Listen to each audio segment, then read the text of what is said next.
on the road tonight to give you a sense of what it's going to be like on the way home, because it is a different city for driving in after this morning's storm. December 16th, 2013. A slick drive home after a messy dump of snow. But on the same day drivers were dealing with these conditions, something strange happened. The English School District issued a purchase order for lawn mowing and lawn care. There was a snowstorm on December 16th. That would seem to me to be something that financial officials would raise questions about. Did they, to your knowledge?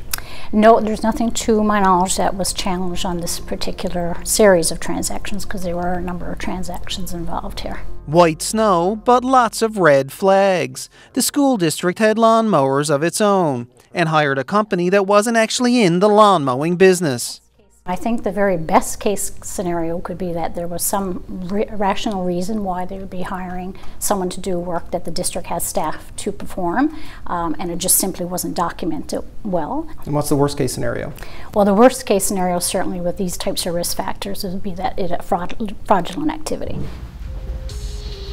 Last month, Mullally released a report into spending and financial controls at the school board. The books were such a mess that job took 2.5 years to finish. The report revealed questionable decisions, questionable oversight, and questionable spending. We took immediate action. Nobody was shying away from this. Last month, when the report was released, CEO Tony Stack defended the English School District, saying officials there acted quickly at the first indication of fraud in late 2015. But after we dove deeper into that Auditor General's report and dug through school board financial documents, we had questions. People are rightly upset. We are committed to spending the educational dollar on what it should be spent on, and that's student learning, and not any waste or losing any money or bleeding any money to fraudulent activity. All this came to a head in late 2015 and early 2016. But the Auditor General found that there were earlier warnings that something may be wrong.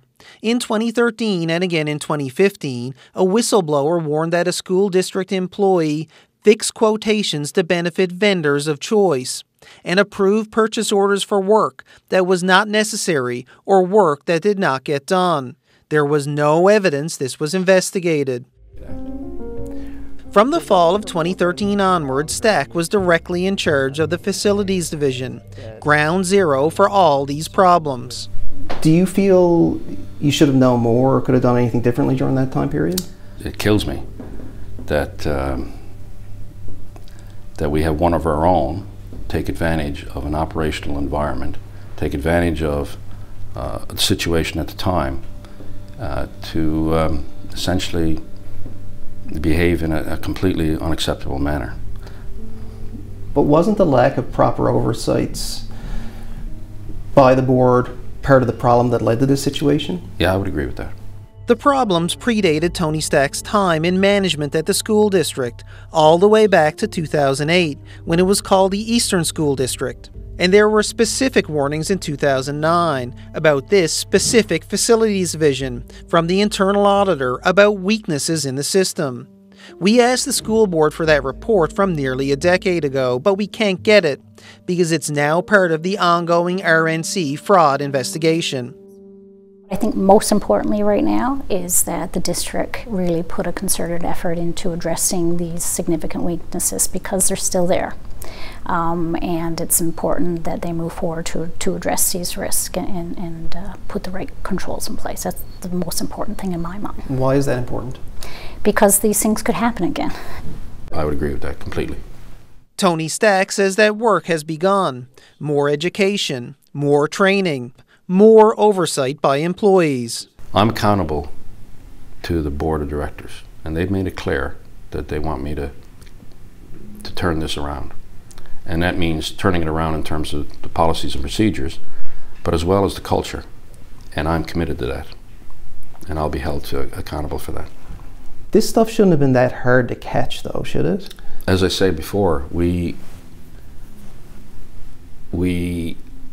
did detect fraud eventually. The problem is we didn't have strong prevention systems. And there were holes in our detection system as well. We've improved greatly our detection system, and we need an infusion of resources to get to a better prevention system. Now all of this comes with a cost, and they're still trying to figure out how much. This weekend, school board trustees are scheduled to meet, and they're expected to discuss what happens next. Rob Antle, CBC News, St. John's. Rob Antle's investigation is spelled out in more detail on our website, and you can see it for yourself at cbc.ca/NL.